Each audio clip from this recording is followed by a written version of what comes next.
안녕하세요. 유영식TV의 유영식입니다. 벌써 유영식TV가 오늘로써 벌써 40회 방송을 하고 있습니다. 여러분의 관심과 성원 감사드립니다. 여러분, 오늘은 경복궁과 탈원전에 대해서 방송을 해드릴까 합니다. 그러면 먼저 자료 화면 보시겠습니다.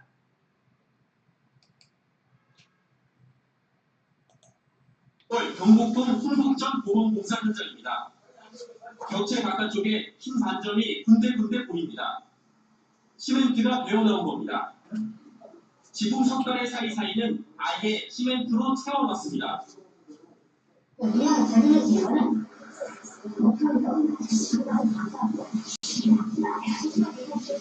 사신 접견 장소였던 흥북전은 일제강점기 강제 그렇습니다. 이 뉴스는 바로 이제 경복궁 흥복전이라고 있습니다.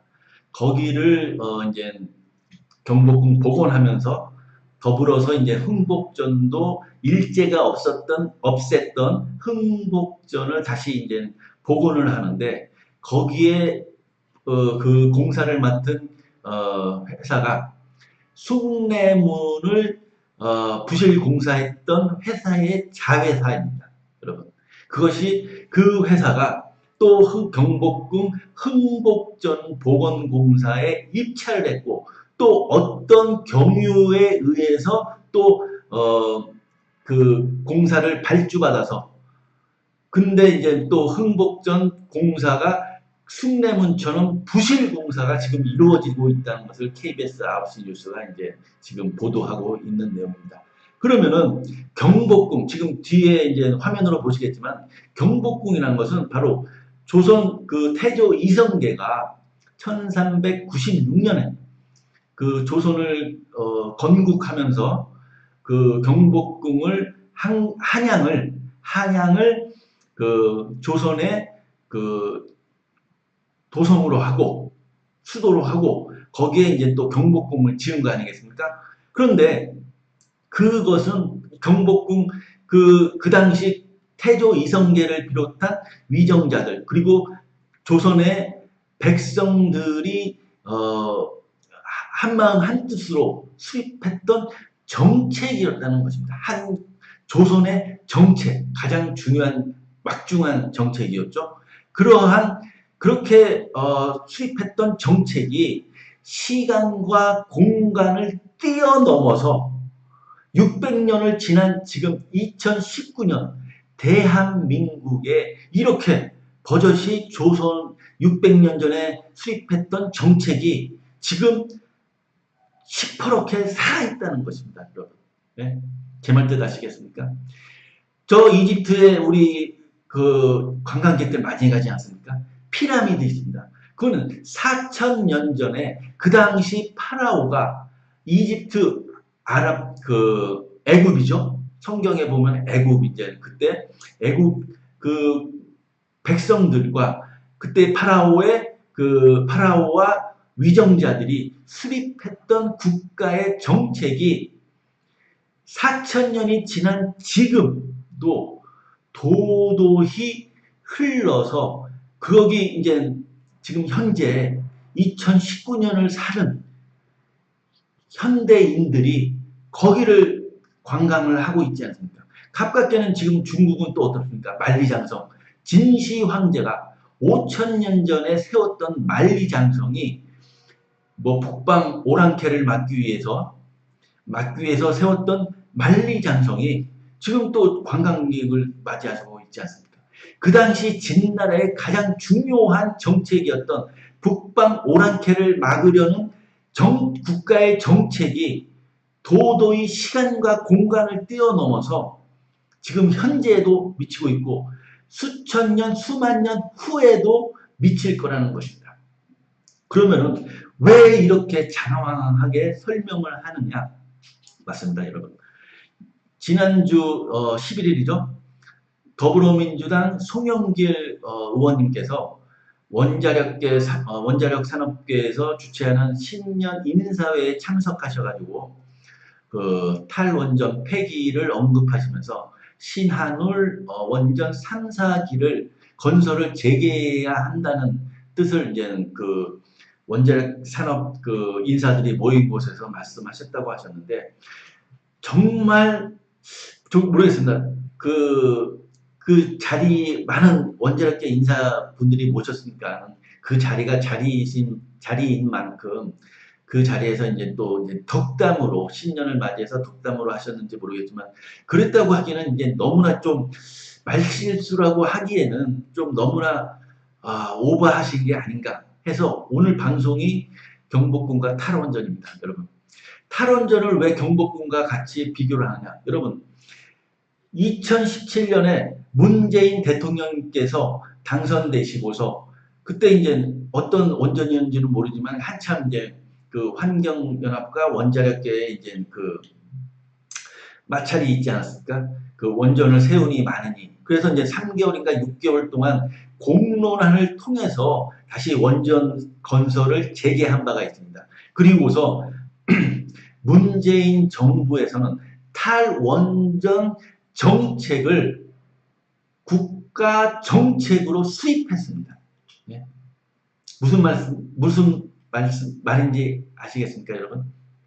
그런데 더불어민주당 송영길 의원님께서 어떻게 그러한 막대한 국가 정책을 뒤집는 탈원전 정책을 폐기하는 그런 말씀을 하시는지 저는 좀 이해를 할 수가 없습니다. 왜 그러냐면 탈원전과 원전 이 정책은 어느 쪽이든 간에 지금 우리 대한민국을 사는 대한민국 국민에게만 중요한 정책이 아니라 경복궁이나 피라미드 만리장성처럼 앞으로 수천 년, 수만 년을 지나서 그 후손 우리 미래 세대에게 영향을 미치는 중요한 에너지 정책이기 때문입니다, 여러분.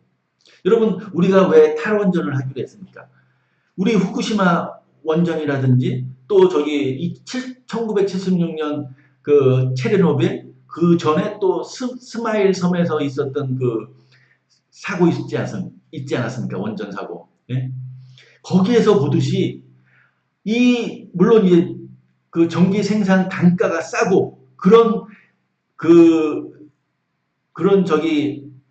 게 있지만은 이 한 번 사고가 나면은 자칫 잘못해서 사고가 나면 후쿠시마 원전에서처럼 이 감당이 안 되는 막대한 그 복구 비용과 그리고 예산과 그뿐만 아니라 그 지역이 완전히 거기에 살던 거주민들이 수십만 명이 그 살던 고향을 떠나서 이주를 되고 소개가 되고 거기에 지금 토양이 오염돼 가지고 그 후쿠시마 원전 반경 20km 이내에는 거기는 이제 못 산다는 거 아닙니까?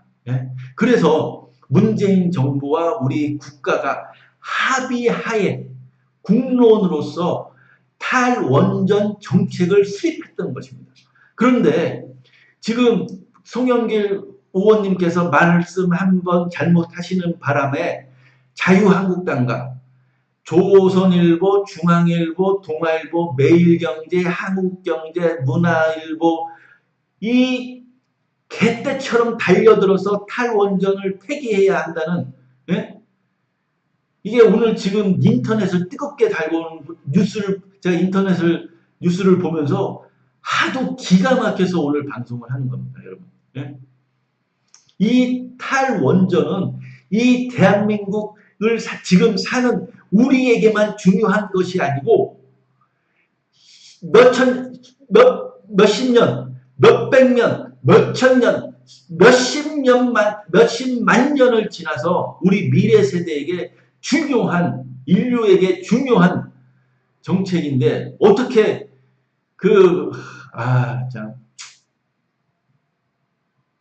지금 그렇게 조선일보, 중앙일보, 동아일보 너희들이 그렇게 환경을 중요하게 생각하고 그렇게 하면 종이 발행을 하지 말아야지.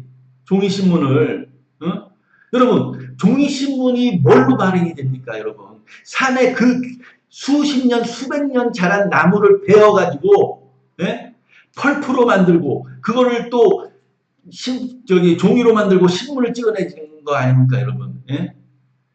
지금 그게 종이신문이 지금 시대에 맞습니까?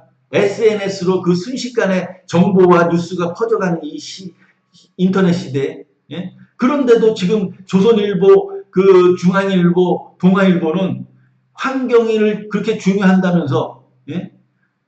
대체제가 있지 않습니까? 예? JTBC, 채널A, TV조선. 근데 왜 종이신문, 예? 환경을 파괴하는 종이신문을 발행합니까? 예? 그 종이신문 어디다 씁니까, 지금? 예? 옛날에는 불쏘시개라도 쓸 수 있었지만, 예? 완전 자원 낭비 아닙니까? 자원 낭비. 예? 종이신문은 제 생각으로는 10년 이내에 스스로 그들이 자진해서 폐간할 것입니다. 왜? JTBC, 채널A, TV조선이 발전을 하려면은 가벼운 몸으로 달리기를 해야 되는데, 예?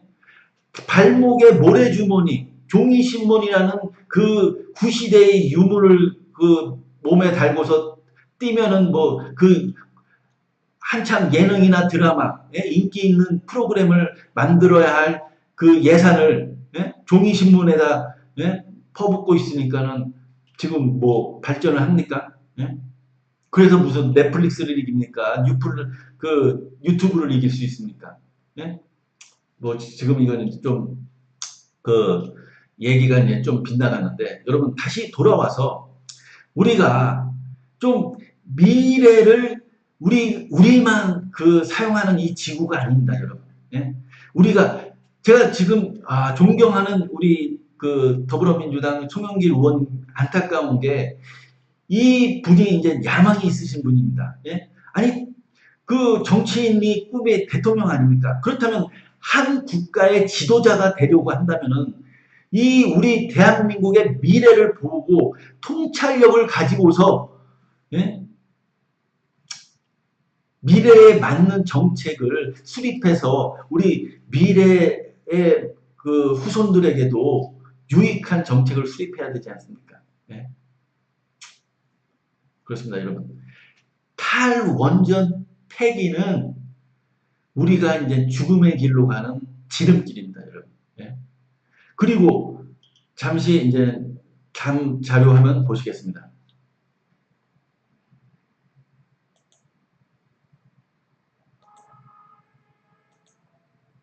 고령화로 여러 가지 사회적 문제들이 대두되고 있죠. 그중 하나가 바로 간병 문제입니다. 우리보다 먼저 그렇습니다, 여러분. 이거는 어제도 이제 제 방송 다른 챕터로 말씀드렸는데, 여러분, 우리나라가 숙명적으로 지금 초고령 사회를 맞이할 수밖에 없습니다.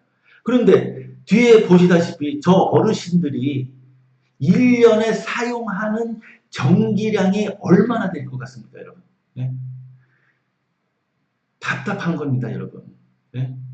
지금 송영길 의원님께서 노후 화력 폐기하고, 어떤 신문 보니까는 미세먼지 때문에 화력 발전 폐기하고 원자력 하자고 그러는데, 여러분, 지금 초고령 사회로 접어들면은 우리나라에서 소비되는 전기의 양이 그렇게 옛날처럼 8, 90년대처럼 그렇게 많지가 않습니다, 여러분.